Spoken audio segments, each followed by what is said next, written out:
Hello everybody, welcome along to AGT TV and round 3 of our Tuesday night GT3 championship. I, of course, am your host, Isaac Foggy. It's a pleasure to have your company this evening, and we are at Red Bull Ring this week, as I said, for round 3 of the Tuesday night GT3 championship here on Gran Turismo 7. This series obviously proudly sponsored by Precise Lubrication, and we're looking forward to bringing you all the action so far this evening. Just myself in the commentary box at this stage, hoping to have a special guest later on when we get towards Div 1, but for now it is just myself. Let's have a look at where we are this evening.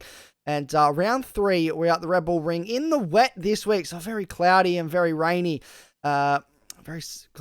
Rainy, cloudy session this week. Look for drivers to start on the wet tyres. A 4.3 kilometre circuit with 10 corners and a 630 metre front straight. 22 laps and 95 Ks lay ahead of our drivers this evening, and required tyre type is none because it's wet, so we throw the required tyre type out the window. 2 divisions coming your way as always this evening. Got Division 2 kicking things off tonight, followed by Division 1 a little later on. And let's have a look at our qualifying results for Division 2. It is Sid Roosters that lines up on pole. It's a front row lockout for Kiwi Pit Lane KPL. They will be 1 and 2, followed by the Palmans for FR and B Nelson on row number 2. Then it's H Bruce and C Packer on row number 3, Rowan Green and Riley Nicholson, or CP Water Arrow, or Water Arrow as he's now known, for Defy Motorsports on row number 4. Unchained Chief and Mozzie on row 5. That's Prometheus and Sparks in 11th and 12th, row number 6. McLean and Dr. Nobody, 13th and 14th, here on row number 7. Then it's Go Home and Arnie on the final, but the back of the grid at the back of the field. Fairly close qualifying between these guys. It was a wet qualifying session, and obviously it's very wet out there at the moment. Expect those times though to come down as we get towards the pointy end of this race. Not a lot of chatter tonight. We're getting straight into it. Obviously, it is myself, so no one else to bounce off and have a chat to this evening. Hello to everybody that is tuning in. If you're watching this as it goes live, technically not live, but if you are watching this as it goes live or broadcast for the first time, you would have not long ago come from round 2 at Spain, and what a cracker of a round that was. Some exciting action in both Division 3 and Division 1. If you missed it, make sure after this one you go and check it out, but please get involved in the chat. Let us know what you're thinking of the racing throughout the evening, and I'm sure there'll be plenty of people around to also have a chat to you as well. But without further ado, let's jump down to the track. We've got 22 laps ahead of our drivers in Division 2. We're going to get stuck into some Div 2 action. Well, there is our pole sitter, Sid Roosters, leading us down to the front of the grid, to the start line, waiting for the starter orders, and we now have them. We are away in very wet conditions here at the Red Bull Ring, and they instantly get into a single file line on the run down towards turn 1. Everybody trying to navigate these slippery conditions as we run through turn 1 for the first time. It is very, very slippery out there indeed. Everybody trying to do what they can to keep these cars pointing in a straight line. Riley Nicholson, though, he's looking for a move as they run towards turn 2 now. This little kink that we call turn 2 and then turn 3. Will he think about an overtake into the braking zone at 3? He doesn't. He thinks better of it. I've got side-by-side action in front, though. That is Nelson and Bruce going side-by-side for that is 4th place on the road. Bruce not able to get that move done despite having the inside line early here. Everyone's just trying to sort themselves out, although it looks like BBL Gazoo is sizing up his teammate at the front for a move up the inside, possibly an overtake. As we, and a little bit wide there, loose from Gazoo. He got caught in the wet, and just that wet patch, he definitely got caught out there and just was ran wide as a result. A bit of oversteer, a take slapper if you will. Had to correct that as they Continued through the corner, side by side. Rowan Nicholson still trying to find a way past Rowan Green. A very exciting start to this race indeed. The rain lights flashing on the back of that Ferrari to let them know that it is in fact wet out there at the moment. And it will be a two-stop race. We're expecting these guys, as we said earlier, to start on the wet tyre and move to an intermediate tyre at some point throughout this race. You can see just next to the AM weight designs in the bottom corner, that little water indicator, it's split into 3 sections. The top section, which is not quite in, that's when you need a wet tyre. This middle section here is when you need an intermediate tyre, and the bottom section is when you can probably get away with a dry tyre. At the moment, it is hovering on that bubble of wet to intermediate, but for now, the wet tyre will be the tyre of choice, the tyre to stick with. An intermediate tyre at this stage would be a very brave call indeed. Just over half an hour of racing lays ahead of these guys tonight. And really just trying to settle into a rhythm now as they get set. Packer being sized up by Rowan Green. He looks for a little bit of a move, but not able to make anything stick that time by. We've got cars side by side in the background. That's loose from Mozzie. And a little bit of contact with Prometheus as a result. Prometheus is going to lose a couple spots here. He got caught out with some contact there, the Hooncorp driver, and will lose a handful of positions now. As a result, we got up in front. Late braking move from Vroom, and he gets that done, does he, in the Aston Martin? He does. A little bit of a tank slapper on the exit, and this is the tricky part now. These conditions are so treacherous. Everybody's trying to jostle for position, do what they can, but it's just not the time or place really to be trying to go side by side, sending late moves. It's so easy to make a mistake. Prometheus and Dr. Nobody are side by side on the run towards, I believe this is turn, if I count, 1, 2, I don't even have my track map in front of me to count, but they're coming towards the back end of the circuit now, up towards 9 and 10, so that's just through turn 8 now. I'll work backwards if we can, and lap 2, and it's getting a bit feisty out there at the moment.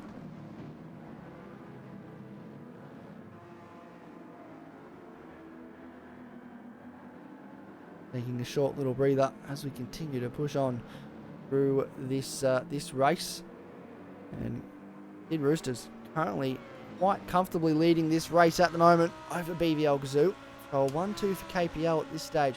H. Bruce up into 3rd spot, sitting quite nicely at the moment on that podium. So that podium is starting to spread out. Nelson and La Palmans are pretty close. So Nelson was on the back of Bruce, but he's dropped right off, and now is under pressure from LP Almonds. I believe that is how it's pronounced. I got in trouble for that a couple of weeks ago for saying La Palmans, so I believe it is LP Almonds, or Almonds as he prefers, and he's just got a very nice overtake. Great drive out of the corner in that Porsche, and will get the move done on B. Nelson. Lights flash as he comes into the break. That was a really late move across, and he runs into the gravel. That was super late to come across there, Almonds, and really just Bruce was nowhere to go. We've got more cars that are sliding in the background. I believe that was Vroom in the Aston Martin that was sliding away. And that was, yeah, a little bit messy there. He had every right to take that line, but I think it caught Bruce out, and there was a flash of the lights, and everybody was on their toes there. A little bit of side-to-side contact now. That is who is that that's getting the elbows out? And with Mozzie, I think it's Unchained Chief. It is that was getting his elbows out with Mozzie and getting that overtake done, or trying to get that done. Looks up the inside now of Vroom. Does Mozzie, can he get something done into the final couple of corners? This is a tricky section of the circuit to get an overtake stuck, but he does manage to make it work, and now moves up into the top 10. Only lap 4 now. We're just starting lap 4. This is there's been a lot of action so far, hasn't it? Everything is happening, and side by side, Dr. Nobody, and I believe that is Arcs, I want to say. No, it is Arnie that is side by side for FR Racing, and he'll slot in behind in the end.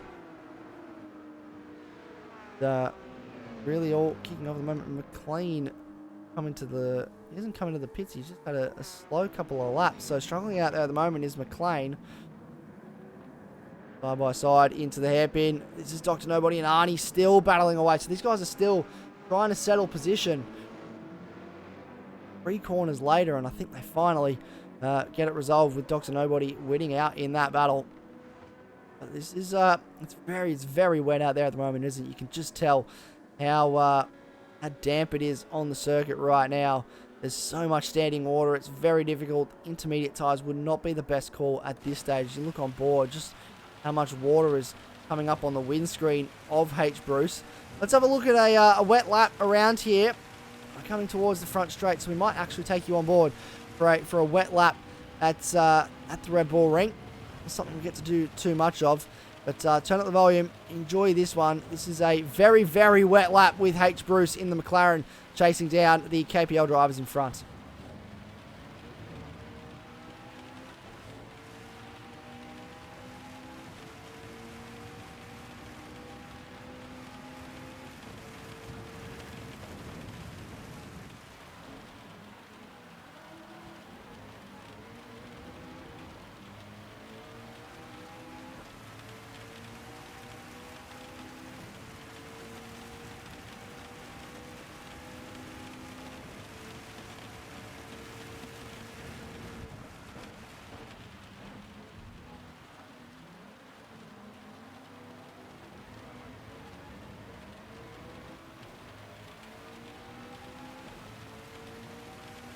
Found himself now with a half-second penalty. Ran wide and, as a result, picked up a half-second slowdown. That's going to sting later on. And I think that's because we put the camera on him, so he's feeling the pressure a little bit, maybe. But, yeah. Oh, big tank slapper from BBL Gazoo there. Getting the elbows out in the background. Here we go into the heavy braking zone at 4. Everyone sorts it out before they get there, though. This little battle pack led by Almonds is really starting to liven up, isn't it? That Porsche struggling for a little bit of grip now. They're doing the best that they can to try and maintain a forward direction of motion. Pushing on with this, they are.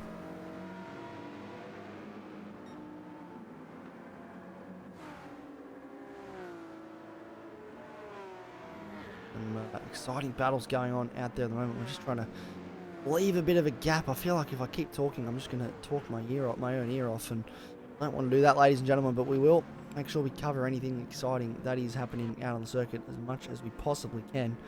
And Prometheus, again, just doing what he can. If you are listening to this and you are interested in being involved in the commentary team, we would love some people that are able to jump in the commentary box. We've got a battle here. Actually, just come back to that in a second. Lay it on the brakes for Arnie. Trying to get the move done on 2 drivers there. 2 overtakes in 1 corner. He does get it done. So Sparks and Prometheus both lose a spot. And Arnie up 2 positions into 12th. But if you are looking for something to do, you fancy yourself a little bit of a commentator as Water Arrow looks around the outside now on Vroom, trying to find a way past. Looks for the drive off the corner, but not able to get it. Then you're more than welcome to reach out and jump in the commentary box at some stage this season. We do ask, if you're a driver that is racing, you're more than welcome to commentate. However, we won't let we prefer if you didn't commentate your own lobby. We do break that rule on occasion if we are left with really not much of a choice.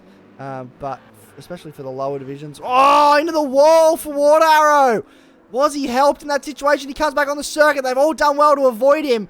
Massive moment for CP Water Arrow. Riley Nicholson facing the wrong way, and that is huge. A massive crash.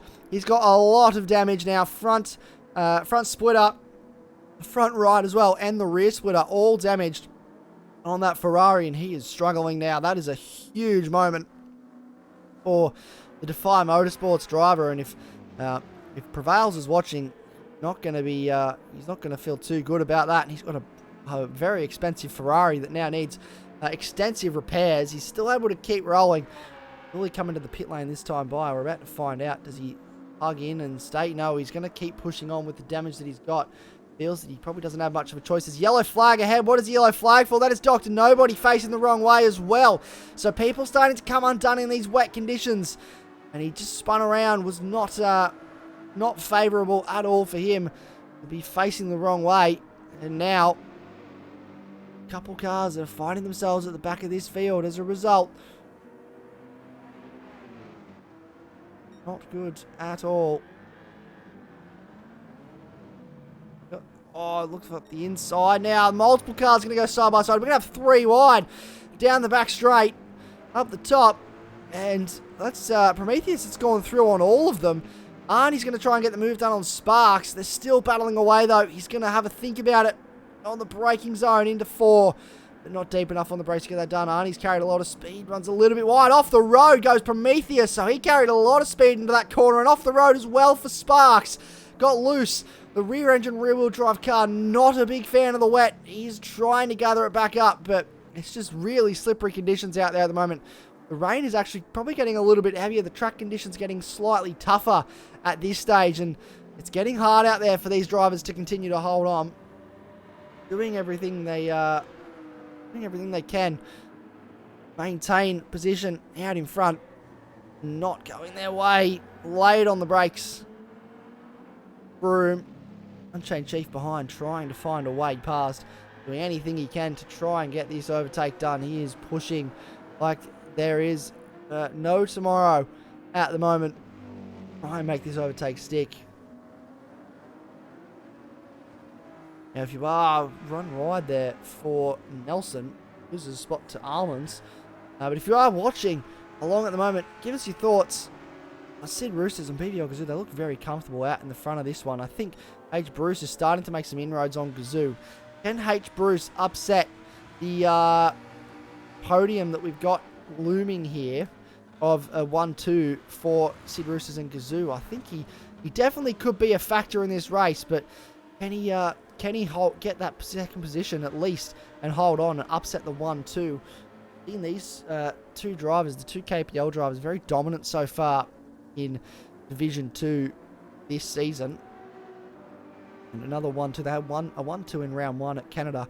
And they're looking like they could have a 1-2 here this week if things continue the way that they are. C. Packer sitting in 4th position at the moment. A good result so far for him this week. Looking in a strong position as we come towards the halfway point of this race. 13 minutes down. 8 laps down. We're about to start lap number 9. Leaders around the final corner now. So there's a fair gap between first place and 4th place back here. So a fair gap between top of the podium and the car that's just outside the podium. These guys all sort of trying to stick together. Bruce is just struggling at the moment in that GTR. It does seem not ideal conditions maybe for the way that car drives. Starting to find their own little piece of real estate. We've got a couple battles going on up and down the field. Water Arrow got McLean right behind him, who's found a lot of time since those early opening laps. Not sure if that was a pit stop or don't believe it was, but very strange indeed to have two such long lap times. And he's looking quick at the moment. He's sizing up Water Arrow for a move in the run towards turn 1. He's going to get it done here, it seems. Heavy on the brakes up the inside. They're still side by side. There's a little bit of touch and love between these two. He's gonna maintain the side-by-side position here, Water Arrow. They're gonna flick back and forth with who actually has this position on the run towards. There's a yellow flag ahead. Not sure who that's for. There's a couple cars here. I believe it's Prometheus actually. It's had an incident. Spun on the exit of this turn 3, which is so easy to do, getting the power down, and as a result, McLean takes advantage and will continue to maintain. Well, actually gets ahead in the end after a very hard-fought overtake on CP Water Arrow, who is just struggling with that damage at the moment, isn't he? I think he'd be a lot faster if it wasn't for the fact that his car is walking wounded currently. He is very much struggling. Prometheus as well, having a couple issues. No damage on that car, though. Front end damage, though, for Sparks. So he's now carrying some damage. Not ideal at all for the Porsche driver. Meanwhile, up towards further afield. Further towards the front of the field. But an exciting battle happening here. This is Packer and Almonds. So Almonds cutting his way through the field. Has a thing about an overtake. Pulls out. Very aggressive showing of the nose in towards turn 1. Makes him realise that he is very much there. And he's searching for this overtake to be done. He's side by side on the run towards 3. Can he make this stick? We're about to find out. Oh, is going to happen. Heavy under braking now. Side by side, these two. Gets the move done. Does Almonds on Packer up the inside. And that's a very lovely overtake. In the background, Mozzie's trying to find a way past Bruce, who's run wide on the exit of turn 3. And now as they come down to the hill towards turn 4. I think he should get this done with the inside line. Heavy under braking. He tries to hang it around the outside, but that move is all but done for Mozzie, and he will get up into 6th place. So battles are plenty at the moment, and Packer could be under a little bit more pressure very soon if he's not careful.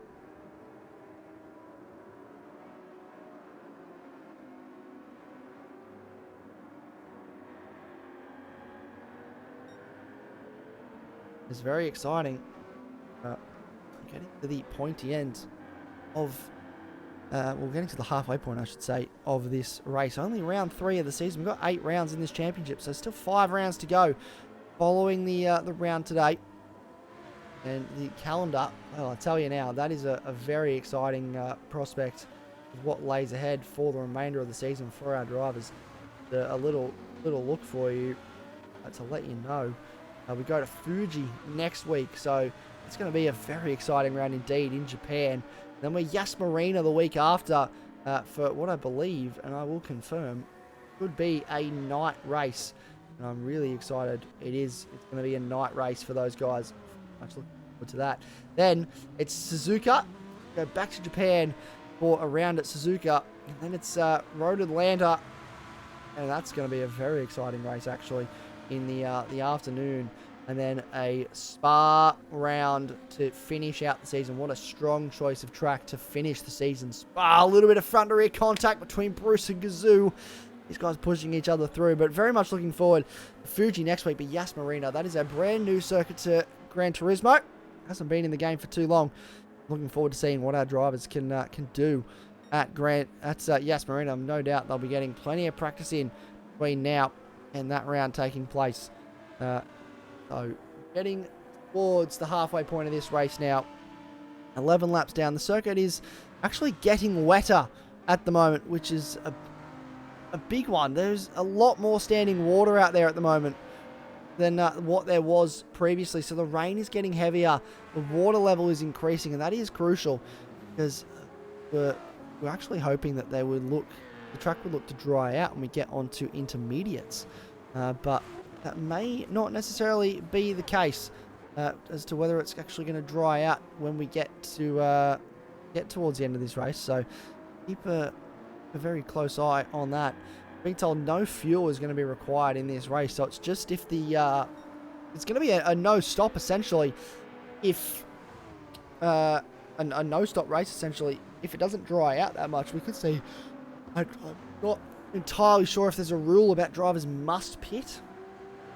I could probably try and confirm that, but not sure if there's a rule about drivers must pit. We could get people in for a little bit later on to find out if that is indeed the case, and that is required. But if it's not required, we could just see these guys go all the way to the end if the conditions stay as is, because the wet tyres, they're holding up very well, and I don't think anyone's interested in getting off them anytime soon. Vroom goes past Unchained Chief, so he's up into 9th place. Can set after Rowan Green for the back end of that top 8. Bit of work to do to get there, but I'm sure he can certainly try and get that done. Where is Water Arrow? Has he come in yet? He is not, so he's still carrying that damage, lapping in the 143s. He's struggling right now. He's not actually pulled too much away, or lost too much time, I should say, to McLean, but is losing touch slightly. Dr. Nobody carrying a lot of damage out there as well at the moment. He's struggling for pace as well. So a difficult race for a couple of drivers at the moment. Another driver carrying damage is Sparks. Arnie relatively damage free at this stage. Vroom also damage free. So most of the drivers at the front of this field very much damage free at this point in time. And looking nice and neat and tidy those cars. It is very treacherous conditions though. The rain is getting heavier. Weather will start to dry out. That's a half-second slowdown for Almond, so he's not going to be too thrilled about that.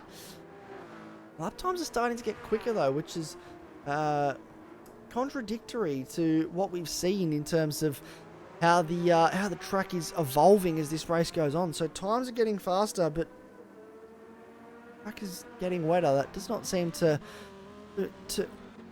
a circle does not go into a square, so it's not making too much sense to me at the moment, but maybe it's making sense to someone else out there. Obviously, a lot of you guys that are watching along have driven this race, driven this round, and will be able to provide some valuable insight in the chat, I'm sure. But 13 laps down, we're getting, again, past the halfway point in this race. And BBL, so Sid Roosters very comfortably out in front.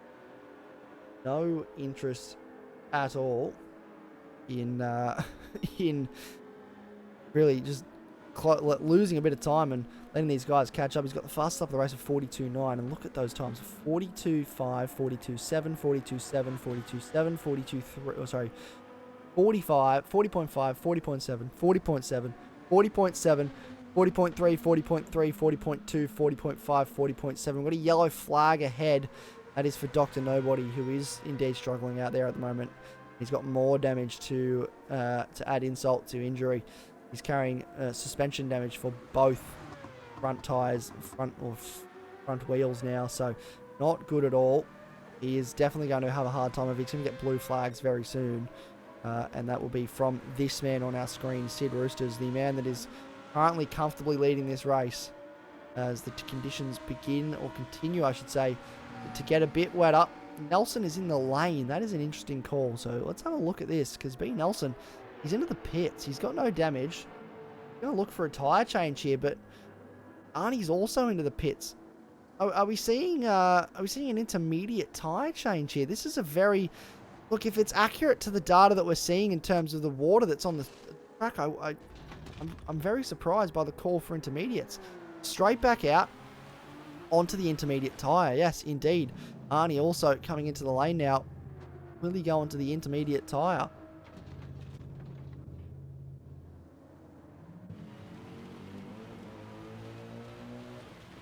Arnie goes to the intermediate tyre as well. So, it's a big call.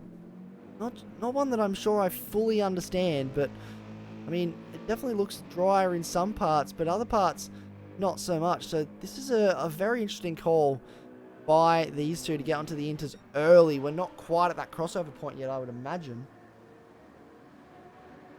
Yeah, very intrigued by this one, absolutely. To get an understanding of what these guys might be thinking out there at the moment. I wish I had a driver in here to chat to me, to give me a bit of an insight into what these guys might be thinking with getting onto those intermediate tyres now rather than later, because looking at the standing water, there's still a bunch of it. The racing line is still wet. It's not really drying up with the rain continuing to fall. So, very perplexed by this one indeed. Not that I'm judging too harshly, I promise. But yeah, just perplexed as to the thought process behind that for those guys. And we'll look very eagerly to see what their lap times are, to see if maybe that does tell the story. A 140 is the fastest lap of the race. 139 actually by Mozzie is the fastest lap of the race now. Done a 139.7 on the previous lap, so he's actually getting faster out there on these wet tyres. So lap times are coming down, which does indicate an evolving track, and he's just gone purple. So they are starting to improve. Drivers are getting faster, but not enough at this stage for those intermediate tyres to be justified. That is, we have to wait and find out. We'll go down the back. Where is Arnie? Here he is. Dr. Nobody in for intermediates as well. He's in for those intermediate tyres. Arnie, where is Nelson? Here he is on the inters. Let's see what he can do as we come through the sectors now and get a bit of an understanding of how exactly this is playing out, because I'm very intrigued indeed as to what these tyres are looking like. If this is actually the call that is going to pay off. It does look like it's maybe getting a little bit drier on the racing line, but off the racing line is still very wet. So pretty much got to be on rails at the moment, even on the intermediate tyre. So trying to go for an overtake like this on Prometheus is going to hemorrhage him time, because he has to try and find a way past without actually compromising his line too much. It's very wide there onto the ripple strips. That's very bold indeed. He's 1.2 seconds better than his fastest time so far. Almond's done the fast lap of the race. A half second slowdown for Nelson as well. That's going to sting. And so it is the fastest lap of the race for Mozzie. 139.78118. Sorry, that is his fastest lap of the race. And LP Almonds done the fastest lap of the race overall with a 139.070. So he's looking quick. But maybe it is starting to get to that stage now where drivers can think about, yeah, you look at that line, it is actually significantly drier. So off the racing line, very, very wet. However, that dry line is starting to get to a point now where it's quicker to be on a, I don't want to say a drier tire. That makes sense, but on an intermediate tire as opposed to a wet tire. So will we see these leaders, these front guys, start to blink now? Do you have a car in the pit lane? I believe that could be potentially Dr. Nobody again. Water Arrow leaving the pits now. Dr. Nobody's back in for more damage repair. He's just sitting there in the pit lane though, so this potentially is a retirement for Dr. Nobody. Super devastating. He's been sitting there for a while actually. Yeah, that is a shame. Been a difficult race. H. Bruce just done the fastest lap of the race, up in 3rd place, so he's flying at the moment. They're all flying now on these tyres. Mozzie is bitten the bullet. He's made the decision to come in and said enough is enough. It's time for those intermediate tyres. The lap times are getting faster. Where is Nelson? What did Nelson do? 39.3 on the last lap. What is he going to do this time by? Again, still stuck behind Prometheus, so a little bit hampered in terms of what he can do on lap time, but the intermediate tyres maybe starting to look like the more favourable option now. And he's going to drive past him, essentially on the grass, just walks past Prometheus like he was almost standing still. And Bruce, B. Nelson, sorry, he is pushing right now, trying to gain position. He's right behind Mozzie, so not maybe the inroads he would have liked to have made on that intermediate tyre as a result of being stuck behind someone else, but Mozzie now can take full advantage. This is a perfect opportunity for him to capitalise. If I'm these front guys, I do not want to be on that intermediate tyre for too much longer. BBL Gazoo going on the wet tyre. Sorry, BBL Gazoo on the fastest lap of the race. Sid Roosters, well, he's done purple sector actually, so Sid Roosters is looking quick out there at the moment as well. These guys both set to improve this time around if they don't come into the pits, and they don't. And they're both choosing to stay out, except for, no, the Gazoo is in. He's going for the intermediate tyre. This will force a reaction, I think, next time by from Sid Roosters. He's just done the fastest lap of the race. He is going quick. Bruce into the lane as well. Oakley Almonds is in. Packer stays out, so he's going to stay out on this. Maybe he's looking for the dry. Maybe he's thinking it's going to get to a point where it's going to be enough for dry tyres, because that circuit really is starting to dry out now. There's no rain on the windscreen anymore as we look on board with Packer. So it's just any standing water out there that just needs to be moved. So that could be a bold call to take his pain now for lap time in terms of still being on a wet tyre on a relatively drying track. However, the dry tyres could be the call. He only has to make one stop. He's currently ahead of BBL Gazoo, who is going to be quicker on these tyres, but there's not a lot of spray now. This could be the play. This could be the call. I'm actually really excited by the prospect of what Packer might be going for here, and Sid Roosters could be trying to do the same thing and go for that dry tyre.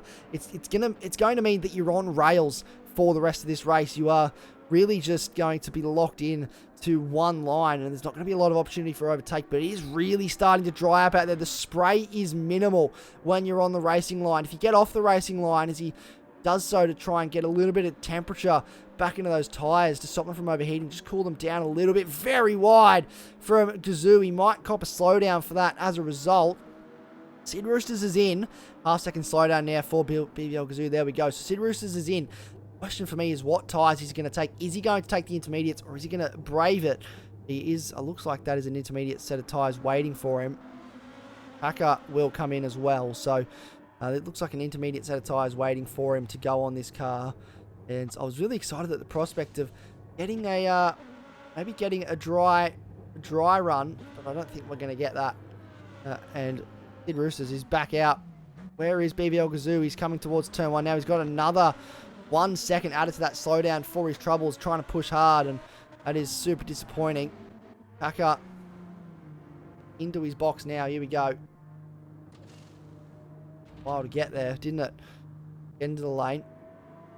And he'll go to the soft tyre. So there we go. He's on the soft. That is a big call.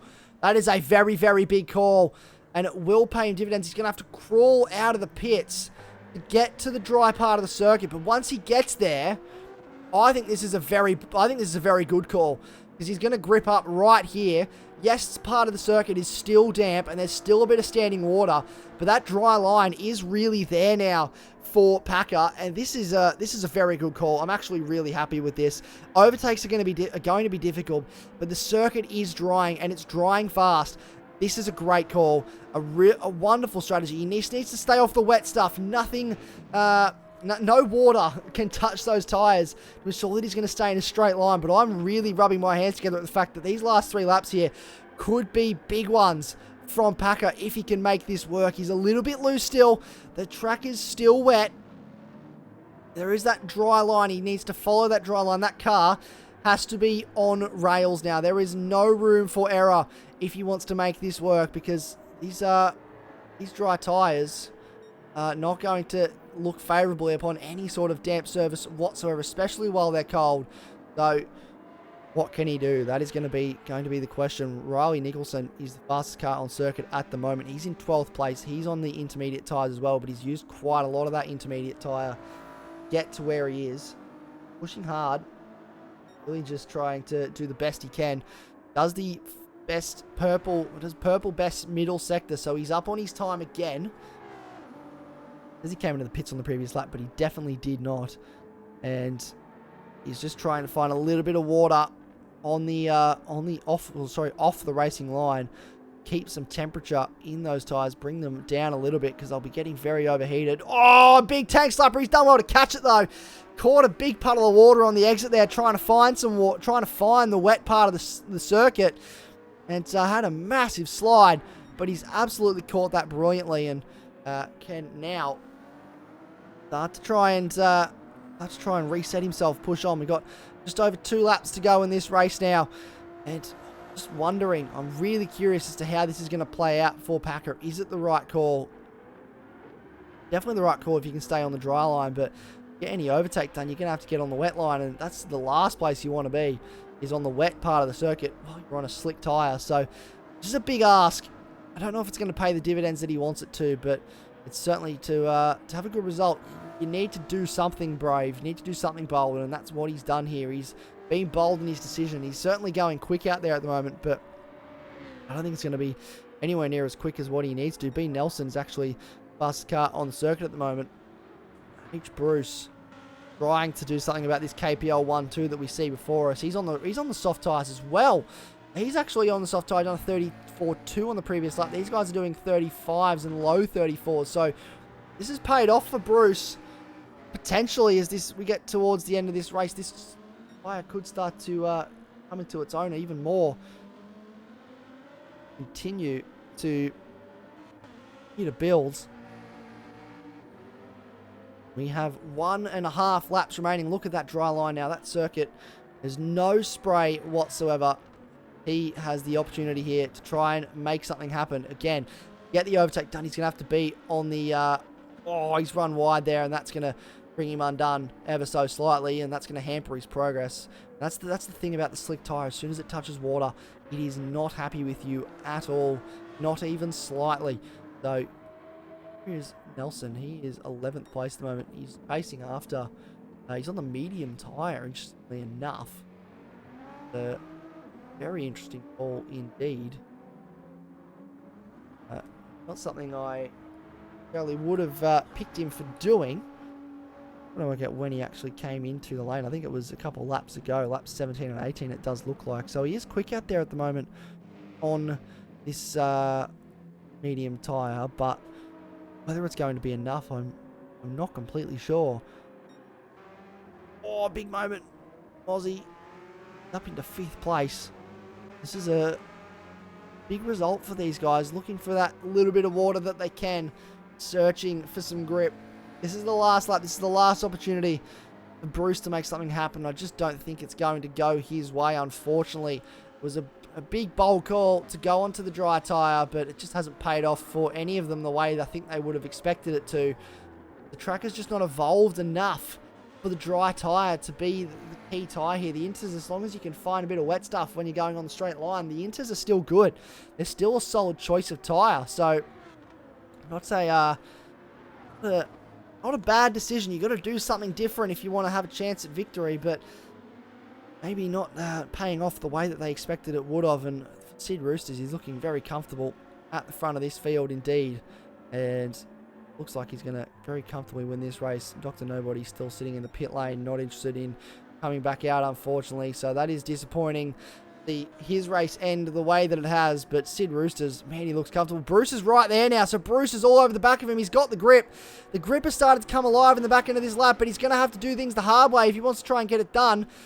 Sid Roosters is not too far away from getting this race won. He's round the final corner. He is going to cross the line, and he is going to win this race. Round 3, He takes a very decisive victory, and Bruce, he had a last-ditch effort at trying to get past Kazoo, but it is a 1-2 for KPL. Bruce will have to settle for third, and then Almond, is going to come across the line to finish in a very strong P4 for FR Racing, followed by Mozzie in P number 5, and a great result for them to get inside the top 5. Packer, he's throwing everything he can at Green. It's going to be a drag race to the line. Who's going to come out on top? It is Green that holds on to P6 in the end. Unchained Chief gets P8, and Vroom will get P9. We'll jump over to our results page now for the entire race results. What an exciting end to that race. The dry tyres really came alive on that final lap, didn't they? It was very exciting to see. Let's have a look at our full race results now. It is Sid Roosters that takes home the victory in that one by 4 seconds over his KPL teammate. A 1-2 for KPL, but JM still getting on the podium with Bruce, and he was very close to upsetting that KPL 1-2. One more lap, and I think he could have got it done. LP Almonds in 4th place for FR Racing, then Mozzie in P number 5. Green and Packer very close between the two of them at the line as well. Packer threw everything he could at it, but just couldn't get the grip on the wet side of the circuit, and had to settle in for P7 in the end. Unchained Chief finishes or rounds out that top 8. And it was go home in P9. Arnie, a fairly quiet race, but a solid performance in P10. Then Riley Nicholson, Water Arrow. Unfortunately, that early spin cost him quite a lot today.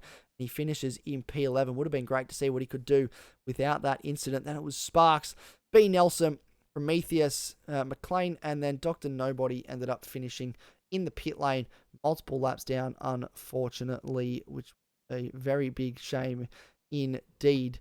So a disappointing result there. But let's have a look at our top 8 standings now. So the championship and how it looks after 3 rounds. BBL Gazoo leads the way. It is a 1-2 for KPL in the standings. Then Mozzie, the reserve driver, actually is sitting 3rd in the standings in the points. Then JM Motorsport, Bruce in 4th place in the McLaren. Then it's Rowan Green. Porsche GT as a reserve as well. Didn't race tonight, unfortunately. And then B. Nelson and Unchained Chief rounding out the top 8 in the championship standings. Well, we are going to take a 5-minute break, and so we can get set up for Division 1, and we will be back very soon. So do not go anywhere. We will be back in about 5 minutes' time for all your Division 1 action. So go get a drink, get recharged, get a snack, and settle in for all the Div 1 action coming your way very, very shortly.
Well, welcome back, everybody. I hope you have taken the opportunity to get a drink, get some food, and get comfortable to be ready for what is going to be surely a very exciting Division 1 race coming up very shortly here. It is, of course, round 3 of the Precise Lubrications AGT GT7 GT3, a lot of GTs in there, championship, and we are at Red Bull Ring, as you already should be well aware. Div 2 action was very, very exciting, very entertaining indeed, and we're looking forward to what lays ahead for our drivers as we get stuck into Division 1 very, very shortly. And I'm happy to say, or thrilled to announce, that to keep me sane for Division 1, so I don't lose my mind completely, I've recruited a friend to jump in the commentary box with me, and I've got my good friend K-Dot in here with me. Keith, thanks for jumping in. Appreciate you keeping me company, and hopefully looking forward to what's about to unfold in Division 1. Happy to be here. I'll do my best to keep you company, mate. That's about all I can do. But yeah, I'll do my best, and yeah, let's get some action. Yeah, it's good to be back. Yeah, well, Division 1 action indeed is always exciting. We had Division 2. If they're watching this live, we had Division 2 earlier this evening. Sorry, round 2 earlier this evening for Spain, and that was some pretty exciting racing between the Division 1 drivers. And then we're now in the wet, so the wet race, or the wet track, should spice up the action even more, which I'm looking forward to. Let's have a look at our qualifying results for Division 1. And it is Birtles, Caleb Birtles, our championship leader, that's, surprise, surprise, lines up on pole position for this one. Again, another KPL car at the front of this field. But it was fairly close between himself and Sharky on that front row. Only 4, or almost 3 hundredths of a second between the two of them in those qualifying times. Then Prying Stingray and Bella, who is making her AGT debut this week, lines up on row number 2. So a strong result in qualifying for her for a welcome to the grid. She's replacing, I believe, George Smith, who's stepped away from the series after a pretty difficult start to the season, which is a shame to see him go, but very exciting to see some new faces getting in and amongst the grid. Then it's DJ, the other PHE car, and Xanderstrike for JM on row number 3. Xanderstrike, I believe, jumping in the car for I'll work out who that was in that car. For Meta, yes, that's Matthew, correct. Yes. So Meta has stepped away from the series as well, and Xanderstrike has very kindly jumped in that car and looking strong in qualifying. So the new guys this week looking very strong in qualifying indeed. LRSK, the other KPL car, down in 7th, shares the 4th row of the grid with Pakitas, and it's Muller and a man named AGT Don't know too much about him. Hopefully there's no Max Silver around this week to put a curse on him, because we certainly don't want that. And they're on row number 5. And then it's Matt McCallum and Wheeler for Defy on row number 6. Manton and Sandy Stewart, row number 7. And then Niff and Gopi Mahindajit, who I'm told did not start this race, unfortunately. So missed out on being able to start this race. So it says he's listed as a DNS in qualifying, and he'll probably be in the results as well, but was unfortunately not on the grid tonight. So only 15 cars this evening, but should be a pretty cracker of a race. Yeah, for sure. Let's get into some wet weather action. It'll be slippery out there, and always tend to get a bit of wet weather out in Austria and at the Red Bull Ring, make it a bit more exciting. Yeah, well, if Div 2 was anything to go by, Div 1 with a drying track should be really interesting indeed. Without further ado, let's get down to the track. Let's jump into this action. Here they are. There's our pole sitter, championship leader, Caleb Birtles. He's rolling down towards the start line. We are under starters' orders now as we await for the go. And there it is. We have the green flag. The lights are out. We are away for round 3 here for Div 1, the Premier Class Division here at AGT. And it's a great start from our pole sitter, a great start from everybody. A couple drivers looking for moves early. That was DJ showing the nose. Well, actually, it was the car behind. It was Xanderstrike actually showing the nose early. One with the Audi here has Xanderstrike, which is a bold choice. We don't see too many drivers in the Audi these days on Gran Turismo. Definitely not the most popular choice amongst the drivers in the Gran Turismo community, but lovely to see it out there in a variety of cars, as we spoke about last round as well. The variety out there, a little bit of contact. That is Manton and Niff that have come together, and as a result, Xander Stewart has got caught up in that as well, and that is a big incident for Manton. Thankfully, no damage for him and no damage for Niff either, so neither car actually carrying any damage, but a bit of an awkward start, and that hairpin, okay, it can be pretty tight up there. Yeah, I noticed that Niff's on the intermediates. It's very wet out there for intermediates. He might struggle for that first stint. Yeah, well, we saw in Div 2 all the drivers electing to go with a wet tyre to start this race. Obviously, it did get to the point at around lap 14 where the intermediate tyre did become a viable option, but at this stage, with how much standing water is on that racing line, I do not think intermediates are going to serve Niff very well. So we'll keep a close eye on that as this race goes on. A couple of drivers looking to maybe try and find position early here. This is Ella putting a lot of pressure on our DJ, who's looking to bounce back last week after a difficult round in Spain. Didn't have quite the results he wanted, but Ella now, as a result, under pressure from Muller behind. So it's all happening here at the start, isn't it? Muller's going to have a look, yeah. Oh, no, he's thought better of it and he's stuck behind. And Ella using a lot of that inside curve at turn 1. Dangerous stuff. It is dangerous stuff. We've seen it catch out a couple of drivers using too much of that inside curb. It can feed you wide, and as a result, they'll get it. If they run wide, they'll get a slowdown penalty, which is the last thing they'll want in these wet conditions. Yeah, hopefully it's not going to be that case today. If they can, obviously Div 1, they're going to try a little bit to be a little bit more cautious in these wet conditions. They know how to manage these conditions very well, and they'll continue to try and do that. This is Bella on her debut here at AGT TV1. A little bit slidey in the Lambo. It's slidey. It is. It's Big slide. Big slide. It is so slippery in that part of the circuit. I think as well, Keith, that comes from the fact that it's a downhill part of the track, so the water will be running across the circuit, which is going to make it even harder to control these cars. For sure, a bit of off camber there as well. You just got to be real cautious with the throttle through that whole sector, and even through this everywhere on the track, but especially through there. Yeah, well, if you want to know zones to look out for drivers to come unstuck here, it's pretty much the entire track is going to be painted with whatever colour we use to determine where the track is slippery. Big slide through the final corner for Bella. Will that result in the slowdown? She did get quite wide there, and the game is pretty harsh, but I think she's gotten away with that, which is really good. So she's going to leave her vulnerable to prying Stingray here. Luke Smith up the inside on the run towards turn 1. He should get that move pretty comfortably done, and he does. So it did leave her vulnerable, but she gets away with not getting a slowdown there, which is pretty good because that was a very hairy moment. Yeah, for sure. Yeah, just taking that inside again, touching that curb, it's dangerous stuff. Pushes you out what side and makes you vulnerable for the next one. Yeah, well, she's going to try and come back at prying Stingray here. She's around the outside, nice. going the long way around. Really just trying to apply the pressure here to the FR Racing driver. Make a statement in your first round if you don't mind. And side by side on the run down towards turn 4 now. Heavy under braking the inside line. Sideways for prying Stingray. He's done well to catch that to avoid making contact. He had that on the slide, cranked sideways, and he's caught it and kept track position. I don't know how he's done that. That's some brilliant car control from the FR Racing driver. There's a lot of pressure between these two at the moment, and they're both really fighting hard to get that last spot on the podium. They're very close. The visibility will be terrible, and just half a second too late on the brakes, and big dramas. Yeah, that's right.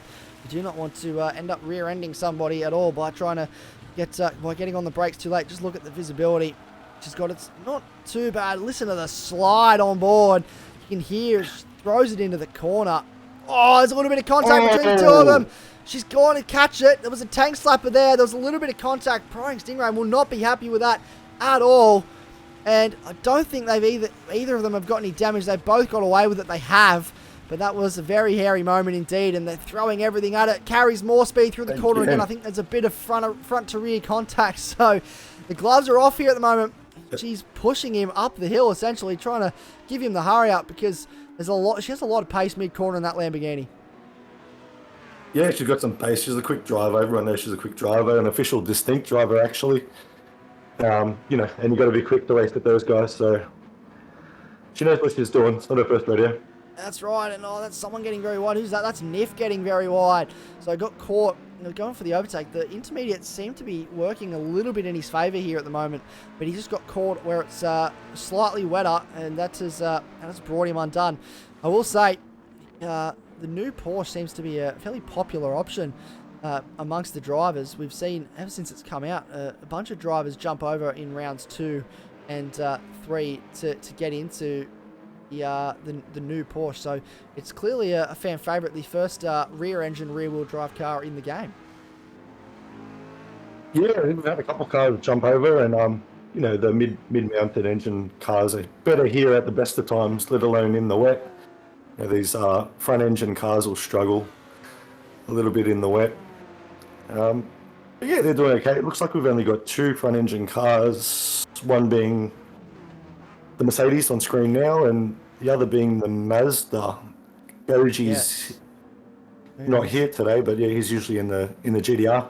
Yeah, well, yeah, that's right. He's usually running around in that lovely Nissan GTR, which we did see one in the Div 2 race, but unfortunately, Opie's not here to give us another Nissan in the field for Div 1, and that's Matt McCallum just showing how much more grip those wet tyres have at the moment. Niff is struggling at this stage on the intermediate tyres, so maybe that call not quite paying off the way you would have wanted. This is Muller going side by side with Bakitas. The Bakitas struggling as well at this stage in the Lamborghini, so maybe the Lamborghini not the best choice of car at this early stage of the race. K-Dot out in front of this group is a little bit of a gap between himself and the cars behind. And the lights are flashing for Paquita, so he's not happy about something at all. He's gone for a very aggressive move on the inside, hard on the brakes, into turn 4, gets it on the slide. Can he catch it? He can, but it's not going to serve him for the purpose that he would have wanted, which was to try and get that overtake done. They are jostling for every single bit of road out there at the moment, aren't they? Yeah, it's so difficult to get that inside line when the grip's not always on the inside line anymore, you know, in this wet weather, staying off the rubbered track, off the rubbered line, seems to have a little more grip, so it's really hard to get that inside, you know, where it would usually be a lot easier in the dry. Yeah, it definitely would. It would be a lot easier in the dry conditions, but they're racing like they're in dry conditions at the moment, side by side with K-Dot into the penultimate corner now. Does Paquitas. Hopefully this does not end in tears for anybody. That's the last thing we want to see. There's still a little bit of overlap, both giving each other room. And there's still side by side in the background as well, Matt McCallum and Wheeler going side by side. So we've got a little 2x2 action here, a double file, if you will, on the run down towards turn 1. Niff just sort of watching along here.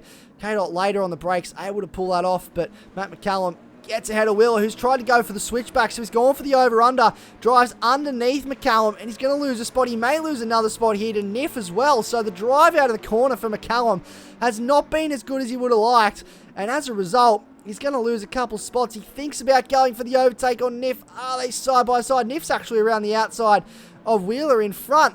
So these intermediate tyres may be starting to be a little bit better than they were at the start of the race now, because he's getting the drive off the corners a bit better. Yeah, you can see there's a rain gauge down the bottom left of your screen. Usually, as a rule of thumb, once you pass that top line, the second line, get into intermediate territory, you know, and you can see that starting to go down. And as the race goes on, the track will dry out with 16 cars on the grid, 15 cars on the grid, should I say, and they might come into play.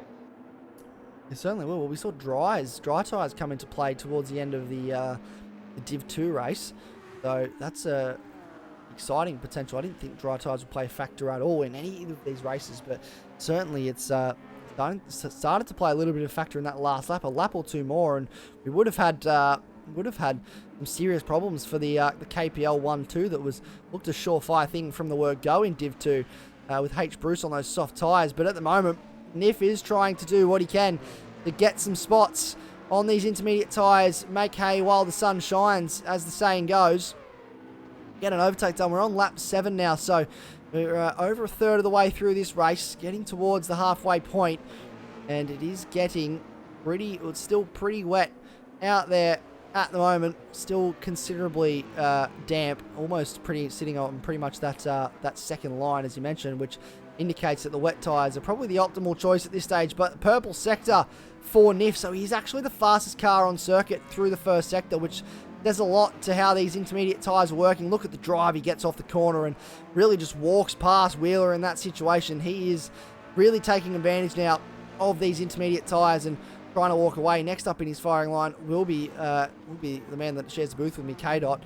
And ahead of him is Muller, LSK, airway in front. These the top group of this field, 1.5 second slowdown for Bella. Wow, that is a big slowdown, but the top group, that is going to hurt. This top group starting to spread out, though. Caleb Birtles and Sharky, they've disappeared in the distance, haven't they? Yeah, look, Birtles is off to the races, yeah. He's looking like lapping the field at the moment. He's a duck to water, isn't he, in these conditions? He's, well, I say that. He's a Kiwi, and if there's one thing Kiwis can do well, it's drive in the wet. Yeah, I mean, if he's doing a good job, us Aussies usually claim him as Aussies, yeah? I think that's how it goes, right? Yeah, that's right, yeah. If you're a good Kiwi, then you're an Aussie. Yeah, that's right. Right, that's I think that's the theory we take with Shane Van Gisbergen. Now he's in NASCAR, but it's Bella. She hasn't lost any extra spots here, but she's now under pressure from Zanderstrike. So the two, she's got another half-second slowdown as well. So this is really a difficult time for Isabel. She's going purple, so she's quick. She is quick, but those half-second slowdowns, they are going to be killer. Yeah, very painful. You know, you make up all that time and then get a half-second penalty, and you know, you serve your penalty and you end up losing more like a second rather than half a second. Yeah, it's definitely, when it says half a second, it's never half a second. It's always a lot more than that. Runs wide on the exit of 4, but I think that's just to give herself a bit of a better alternative line to get the drive off the corner. Wheeler's actually gotten back past Niff, so Niff at the moment maybe not as easy as he would like.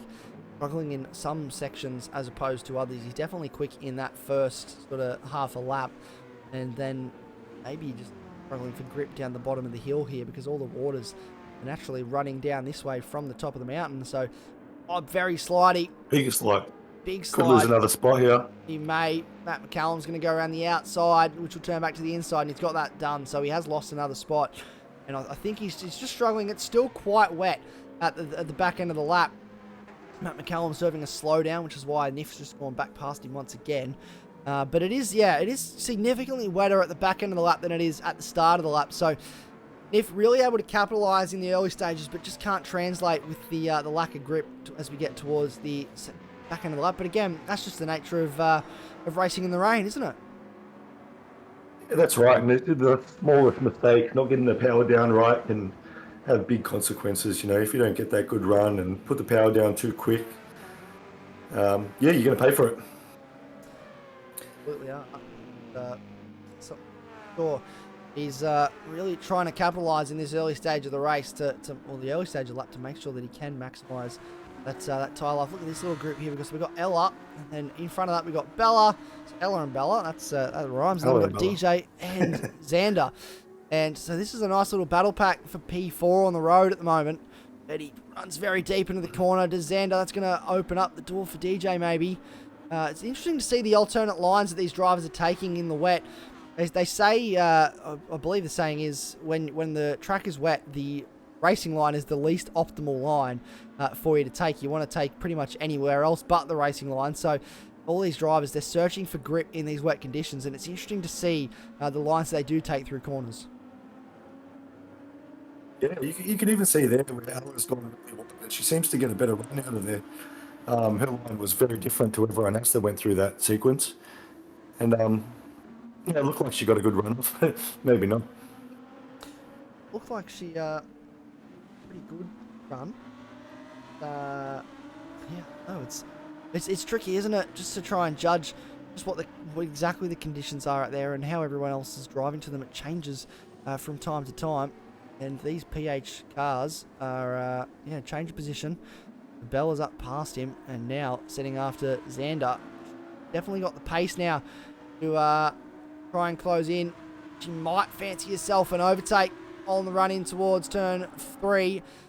Up the hill into the very heavy braking zone. She's done the fastest first sector of the race so far and tried to go around the outside. That's a very unorthodox move, but she gets it done. The drive off the corner is hers, and very, very Beautiful. nice indeed. A lovely overtaking on the outside. That's just, it's got to be, I don't know if it is textbook, but there's got to be a textbook based on it, doesn't there? Yeah, that's right. Nothing's textbook in the wet, is it? You know, you're not making moves the way you normally would. She's going to lose a spot here. Going to lose that spot. Oh, big tank slapper. Done well to catch slide. it. Big slide. Big tank slapper. She's done well to catch that. But, again, lost a spot. This is a very exciting battle between these two. They've really just dropped off Ella a little bit. And now, DJ, he'll want to try and get past. There'll be no team orders here to hold him behind. Big slide for all these cars. It's very tricky, very treacherous conditions out there. But I believe the rain is due to stop very shortly, which means that we'll start to see the track will dry up when this rain does stop in a couple laps' time. Yeah, the forecast says that it's supposed to clear up a little bit towards the last half of the race. Big slide. Oh, is she going to hold it? She's in the wall. Oh, she's tapped the wall. She's got damage. She's kept it together. Yeah, she's got damage. She's going to feel that. Absolutely. Looks like suspension. Front splitter and suspension. So right-hand suspension. So that is, she's definitely going to feel that. She will struggle now. We saw multiple drivers in Division 2 with front splitter and front suspension damage, and they really just did struggle in these conditions. So, look, she's a very talented driver. She's obviously with Distinct for a reason, but when your car's damaged like that, it's never easy for anybody, even the best, to maintain pace. So she'll do. I imagine she'll do the best that she can, but that is an unfortunate mistake that will cost her big time. Yeah, she'll feel that down the straights too. You know, she'll. Oh no, she's off big time. She's doing well to catch these. I tell you, yeah, there'd be some of us that would not be able to catch these. I'd be in the wall. It'd be game over. Yeah, just Well, panic. yeah, that's right. Well, Yeah, I do like to remind people occasionally my only ever win in AGT actually came in the wet at Nürburgring all the way back in season 1. But I never considered myself actually that good an operator in the wet. So I think it's just the fact that I was able to keep it together long enough to not crash, and everyone else behind me sort of wasn't able to keep it together. That I think I sort of lucked myself into it. But it is a whole different game when the wet comes down here, and like, yeah, I don't know, there's something about the wet conditions on Gran Turismo that are just so tricky, and you feel like you can have all the pace in the world. You come to a circuit like the Red Bull Ring, as we see throwing Stingray into the pits, but you come to a circuit like the Red Bull Ring and you feel, yeah, I'm quick here, I've got a lot of pace at this track, and then you add wet conditions, and some of those drivers just tend to struggle, and it's certainly interesting to watch, isn't it? yeah, for sure. This is an interesting move to change, and he's put another set of wets on. Did he have damage? I didn't think so. He didn't have damage. So that's an interesting call indeed from Prying Stingray to come in and Yeah, put a set of wets on. I'm trying to get my head around that one, understand exactly why that is unfolded. maybe he's got some inside information from the Weather Channel. Look, he very could. He very well could. He might know something we don't, which has been the theme of tonight. Someone always knows something I don't, and I sort of make a prediction as to why this has happened, and then I turn out that I'm very wrong, and actually was way off. But it's interesting. I'm a little bit perplexed by that one, but then again, Yes, it's a bold move. it is a bold move, but we'll continue on as you were, ladies and gentlemen. Do not fret. We're at lap 12, so about halfway through this race. 19 minutes elapsed in this race. We've got about around about 15 minutes left for these drivers for today, I believe. So we're just over the halfway point. So about 15-20 minutes left in this race. So not a lot of time for these drivers to get more moves done if they do want to make something happen. This is Niff still struggling on those tyres, and fresh wet tyres really making the difference for these guys. Yeah, he was able to get it done pretty easily there on the wet. So that was pretty. Someone else has gone into the pits there. It might have been Xander. It is. Oh, I've lost him. Where is he? Here he is, Xander Stewart. Yeah, Xander's in the pits. So it'd be interesting to see what he does now.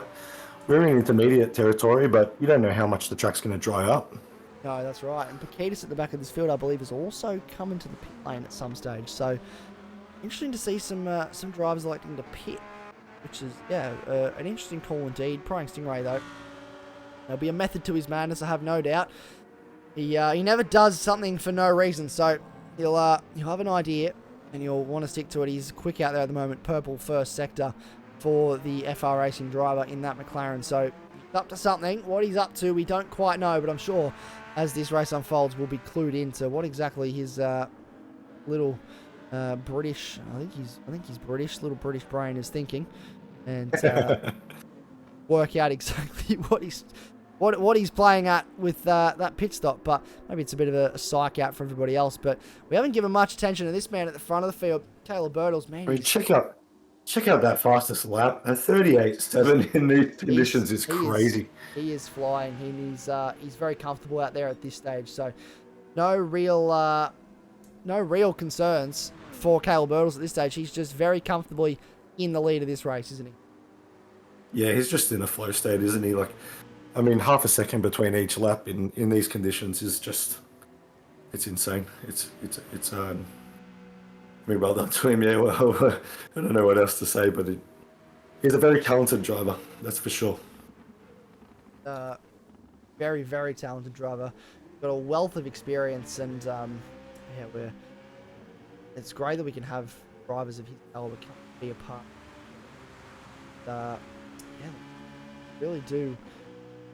Really do have a lot of talent. And Caleb Birtles is certainly one of those very talented drivers. He's showing why as well.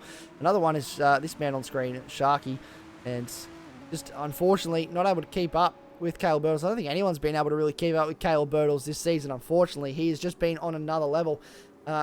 in that Citroen. Maybe we need to get him to change cars. That might slow him down a bit. I think he's very comfortable in the Citroen. Sharky does like the Renault and looks very comfortable in that as well. Then we currently got Zanderstrike sitting in third. What'd you say? Sorry. That's a beautiful livery on that Renault, isn't it? It does. It does look very good, doesn't it? It does look very good. The race asylum cars always look really good, and it's a very colourful livery, very rainbow, but it stands out, doesn't it?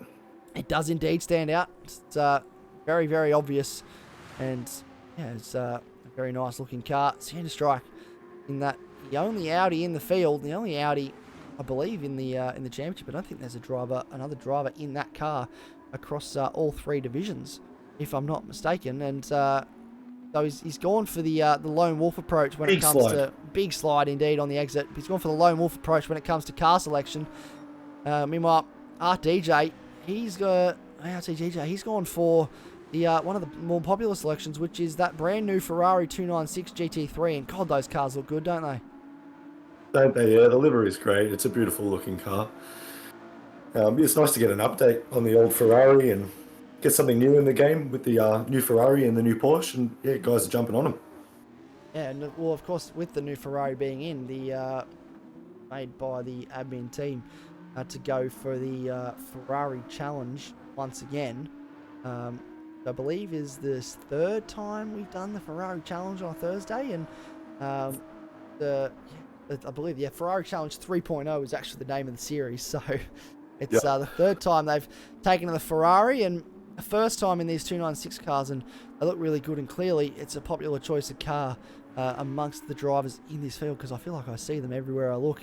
But yeah, it's great to see some variety in the cars as well. We've got Lamborghinis, we've got the Mazda. The Mazda sounds like an old F1 car. It just sounds so good, and he gets the overtake done on Bella as well. So moving up another spot into P7 for the man on screen in K-Dot. Bella, she's still carrying that damage, so it is a bit of a struggle street out there at the moment for the PHE driver, and it's really just having to carry around that damage. We're on lap 15. The circuit is starting to dry. I believe the rain has stopped. If I look on screen, the rain has, it has actually stopped. The only spray they're getting now, the only water on that windscreen is spray off the car in front. So we'll get to a point very soon, Keith, where we start to see cars come in and put on a set of intermediate tyres. Yeah, you just got to make that call whether you think the track's going to dry enough for some dry weather tyres towards the end of the race, or you take the gamble and put a set of intermediates on and make some moves early. Yes, well, that is absolutely the question. What is everybody going to do? I think NIF is the only car out there still on a set of intermediates. He is. Rolling Stingray's just set the fastest lap on the wets of 37. He has. Where is he? There he is. And he's gone quicker again, so he's improving. He's caught right up to this little battle pack group here. So he's now going to probably be slowed down slightly, given the fact that he has to navigate his way through this group. But he is definitely the quickest car on track at the moment. Yeah, for sure. Let's just see how these wets hold on for the rest of the race. They die pretty quick once the track dries. Yeah, they certainly do. We saw in the last race, even the intermediate guys towards the end of the Div 2 race, just sort of searching for some wet part of the circuit just to cool those tyres down a little bit, because they get so overheated. But those intermediate tyres, big slide for Stingray, and he's done well to catch that. He continues to go faster. He's 0.6 faster, so he's looking to go into the 36s on this lap if he can pull this off. The beauty of this is that he's in 8th place, and he's got so much speed that if everyone around him decides to come into the pits, he could very well just decide to follow them and try and go for whatever they do, because he could make inroads. As Muller also now decides to come into the lane, so he may go to the intermediates here. This is a big call with 5 laps to go. Could see a move here. He's using a lot of that inside curb too, isn't he, Stingray? But he's making it work, and he's going to get the run on K-Dot here, and they'll be side by side into turn 4. No, they're not. He's going to get it done earlier. Yeah, he's got it done as they approach. This is technically a corner. It's classed as turn 2, and then we come into turn 3. He's gone fastest again in the first sector, so he has a lot, and I mean a lot of pace. But look how much drier it is now. There's virtually no spray on the circuit, and though those wet tyres, they're not going to last him too much longer.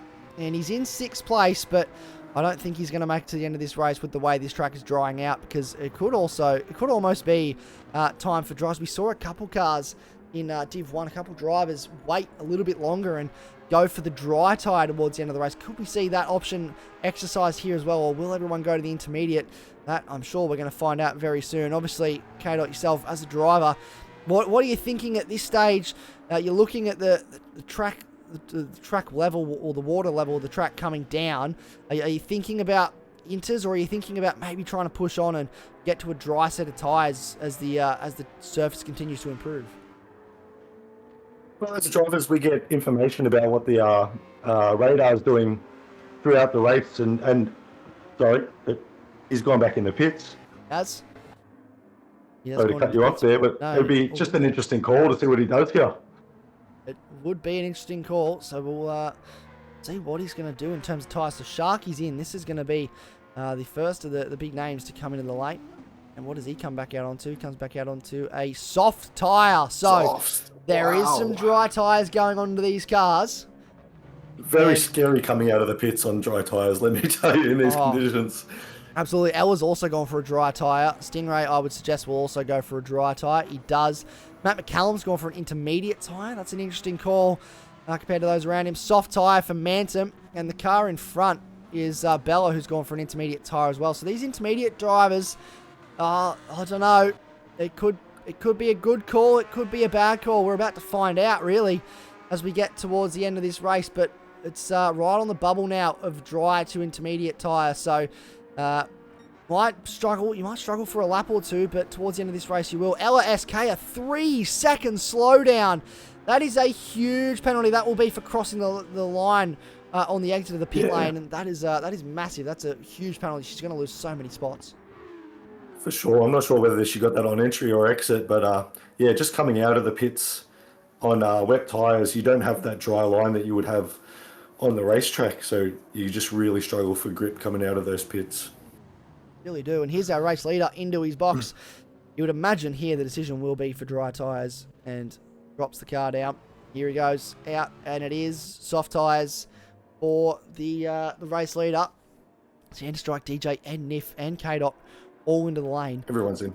And this will be the last of the cars to come into the pit lane. So we'll get an idea of what everybody's going to do and what tyres are going to put on. Xander Strike, what does he go for? It is a soft tyre. K-Dot, or DJ, also a soft tyre. Niff, I would imagine it will be a soft tyre as the change begins to happen for both these drivers. Comes back out. It is a soft tyre, and K-Dot also a soft tyre. So everyone, besides a select few, which I believe, you can find them on the map. I believe it is Muller, Ketis, Xander Stewart, Bella, and Matt McCallum, all on an intermediate tyre. Everyone else is on a soft. Ella SK is at the back of this field now as a result of that 3-second slowdown. Look at that group. That's a huge group in these conditions. This is a huge group. Oh, there's going to be tears here. There's going to be tears for somebody. There's a little bit of contact between those drivers on the run into turn 3, and it almost ended in disaster for multiple cars. I saw them have to check up. We've got cars on intermediates, cars on dries, and you don't want to be the car that's on the dry tyres and stuck on the wet line. And where is Manton in this? There he is. That is the man that is on the dry tyre in this situation. The last thing he wants is to be stranded on the wet part of the circuit and be caught out and cause an incident. But it is all going on here now between these cars. The gloves are well and truly off. We've got 3 laps to go. That is Manton off the circuit. He has run wide. Again, spoke about getting stuck on that wet line. He is struggling for grip after being pushed wide. That's the reality of being in a battle pack, and all these wet tyre runners now feeling the effects of the intermediate tyres, and it's such a difficult call. K-Dot on the soft tyres. He needs to try and gap this group. Twitchy on the run into the corner for Bella. Got really, really squirrely there. I thought she was gone for all money. Managed to catch it. Look for these guys now to find a little bit of wet track. That's a car facing the wrong way. That's Pakitas that's spun. He's facing the wrong way, and everyone's done really well there to avoid him. But that is, yeah, that was a very scary moment for those drivers coming around the corner at speed. And it's all going on here now at the back end of the race. It's come alive, hasn't it? Yeah, for sure. It's great to see the different tyres and, the dry tyres trying to stick to the line and the wet drivers trying to stay off the line. It's a lot easier for the wet tyres to make a move on the dry tyres because they can use more of the track, The dry weather tyres are really limited to that dry line. Yeah, they really are limited to that dry line, and it makes it so difficult to try and get an overtake done. We see Bella going side by side with Ella. So Bella and Ella once again battling away, and it's a really difficult part of the track to try and navigate on a dry tyre because there's still so much wet surface out there. But it is comfortably out in front at the moment. Oh, the car off the circuit. Someone's off. Who is that that's off the track? We will find it, and I believe that is... Oh, it is K-Dot. So K-Dot has come off the road. Max Silver has cursed him without even being here. I'm going to blame that on Max. Ella's also stopped, and she's spun. So Ella on the dry tyre, struggling for a little bit of grip, got caught on the wet line. And now will find herself at the back of the field with only a handful of laps to go. And Paquitas with a half-second slowdown that he's going to have to serve next time by. So he's only just been handed that as well. But yes, 2 laps to go in what has been a very, very exciting race. Who's this in front? This is Wheeler on the intermediate tyre. He's trying to maintain position, but I just don't think it's going to be enough. This track is drying quite a lot now, and he's searching for some sort of grip on the intermediate tyre, but I think Xander Strike's just going to drive past him here. Those tyres are dead. He'll be struggling big time with another lap and a half to go. Those tyres will be dead. He'll have no grip. He's doing well, though. He is doing well, but how many positions will he lose? What can he hold on to as we get to the end of this race? And looking, we move down the field a bit further. Prying Stingray back up into 5th place, so he's going to challenge DJ here towards the end, I would suspect. I don't think he's going to go down without a fight at all. He's going to put the pressure on towards the end of this. Yes, last season's champion, I believe, Stingray. Is that correct? Yes, I want to say yes. Yes, yep. So he's been a champion. I think that's not the first time he's won the championship here either. So is known to have a fair bit of pace in these cars and in this series. We now enter the final lap. Wheeler is going to lose a couple spots here, it seems, to DJ on the run towards turn 1. He's trying to force him onto that wet line, but it's just so much of the circuit is dry now, and superior drive out of the corner for both those drivers. He's going to lose a couple more spots. He could lose a spot to his Defy teammate before this race is over. Muller is also on the intermediate tyres, but I actually think that'll probably be... We'll look at that front right. There's nothing left of it, is there? They've gone for the alternate strategy, the Defy drivers, and don't know if it's necessarily paid off, but they've certainly given it a good crack. Yeah, for sure. They're just the calls you have to make, and if it had turned out to be the right call and everyone else was on the softs... The leader's off the road. Caleb Birtles was off the road. Not that it matters, because he's got about a postcode between himself and Sharky behind, but I switched to our leader because he was getting towards the end of the lap, and I didn't see him moving, and all of a sudden he appears on screen. He's off the road. So it came undone towards the end of this race for Caleb Birtles, but that's pretty much the only mistake he's made the entire race. He continues his dominant performance so far in Season 3 and wins once again. Makes it 3 from 3 so far this season. Sharky will come home in 2nd place, and then Xander Strike a fair way behind, but albeit home in P number 3, and a great result on his full-time debut in the series. And then DJ and Prying Stingray. DJ, a great bounce back this week to finish in P4. Stingray, the alternate strategy paid off in the end, and he comes home in P5. It's going to be a drag race to the line between the Defy teammates. It's going to be a form finish. I think they rolled out of the throttle in the end to go for a bit of a form finish. And we have cars continuing across the line. Here comes Matt McCallum across the line, but we will jump over to our results page now to run you through the entire race results. What a finish between those drivers. A leader going off right at the end. That was an unexpected mistake from Caleb Birtles, but he does secure the win by just under 7 seconds over Sharky. followed by Xanderstrike on the podium, then RTJ and Prying Stingray 4th and 5th. Muller, Wheeler, and Niff on that alternate strategy has sort of paid off in the end. He got to P8, so a top 8 finish is a pretty strong result for the Hooncorp driver after starting on the intermediates. And it's Manton, McCallum, Stewart in P11, then K-Dot in 12th, Ella SK in 13th. Difficult race for her. Petus and Bella as well, also having difficult races, and then Bahinderjit not racing tonight, unfortunately. But yeah, what a result that was for all those drivers. Let's have a look at what that does to our standings now for Div 1 for the top 8. And it is Birtles that still leads the way by 8 points over Sharky. And then a bit of a gap now back to Ella. Barton still in 4th place despite being moved to reserve status for the remainder of the season. Then Paquitas as well, Prying Stingray, Art DJ, and Xanderstrike. Keep in mind, drivers do get their worst round dropped from their points results, and this does factor that in. So a few drivers tonight would have utilised the fact that this was their worst round, so they'll take the points drop, and hopefully they can all bounce back next week. But K-Dot, Keith, what a race, what a finish. Very action-packed indeed. The wet racing always provides here at AGT, doesn't it? Yeah, for sure. It's great. Personally, myself, I don't look forward to the wet weather races, but for the spectators at home, it always puts on a show. This track puts on a show all the time, and the wet weather just adds to that, doesn't it? It certainly does. And it's, yeah, tonight, no different. It's certainly been a great evening of action. And K-Dot, thank you very much for joining me. As always, appreciate you jumping in the combox to keep me company for the Div 1 race. And hopefully we'll see you back another time or two throughout the remainder of the season. Still got 5 rounds left and 5 very exciting rounds at that. For sure, mate. Thanks for having us. Always a pleasure. Never a chore. Yes, well, I certainly hope I'm certainly not creating a chore for anybody. Because, no, I do appreciate you jumping in. And, of course, big thanks to our sponsor, Sheet Metal Mafia, AM Weight Designs, and, of course, the naming rights sponsor, the major partner of this season, Precise Lubrications. We appreciate them coming on board and just being able to make these broadcasts happen. Without them, it would not be possible. So big thank you to them.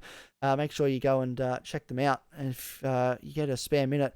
And to all of you that are tuned in today, if you're watching this live, it's been a double broadcast for the round 2 and round 3. So we appreciate you guys sticking it out, watching all the racing. And if you're just tuning in at any random point and you have watched this racing, wondering what I'm talking about, then make sure you tune in. We do try every Friday to get these races to go live. Doesn't always happen due to personal commitments and family commitments. It's not always easy to balance, but we do our best to make it happen. And hopefully we'll see you all back next Friday for round 4 when we head to Fuji. And I'm very much looking forward to that one, and it's going to be a very exciting round. But for now, we appreciate your company. We thank you for tuning in. As always, I've been Isaac Foggy. Stay safe. We'll see you next time. Goodbye.